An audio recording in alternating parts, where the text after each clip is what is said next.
High, চলে এলাম আবার একটি নিউ শর্ট ব্লগ নিয়ে। গুড মর্নিং, তোমরা সবাই কেমন আছো? আর আমিও ভালো আছি। আর আজকে দেখো রান্না করতে পারিনি, মানে কি রান্না করব, রোজ রোজ ওই একই রান্না আমার আর ভালো লাগে না। তো কালকের দেখো মাছের ঝাল এখনও পড়ে রয়েছে। আর আমি ভাবলাম ধর ভাল লাগে না, এমনি আমার একটু ঘি ভাত খেতে বেশি পছন্দ লাগে, ঘি আলু সেদ্ধ ভাত। তো আবার ওইটাই করে নিয়েছি। মাছের ঝোল আছে, তুমি ওটা দিয়ে খেয়ে নিও, আমি আর আমার ছেলে আমরা তো এটাই পছন্দ করি, তাহলে এটাই খাবো। তো সকাল সকাল দেখো ঘি আর আলু ভাত নিয়ে বসে পড়েছি। মানে এটাই হচ্ছে আমার সব থেকে ফেভারিট খাবার। ডাল আর ডিম ভাজা, সোয়াবিনের তরকারি, এইগুলো আমার খুবই পছন্দের।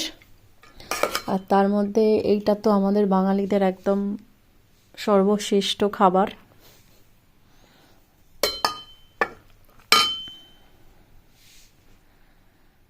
ভাতও পড়ে গেছে এখানে।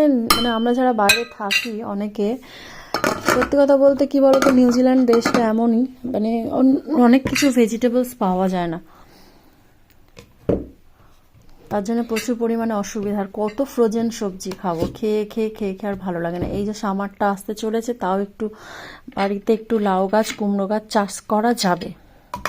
আগের বছরে করেছিলাম, তো এখনো সঠিক সময়টা আসেনি।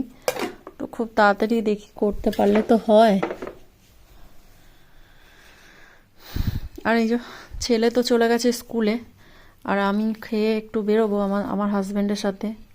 ও যাবে একটু ডেলিভারি করতে।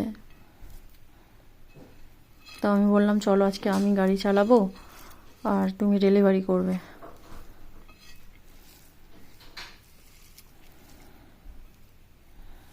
তো কার কার এরকম সাদা মাটা ভাত ভালো লাগে, মানে ঘি ভাত আমার খুব ভালো লাগে।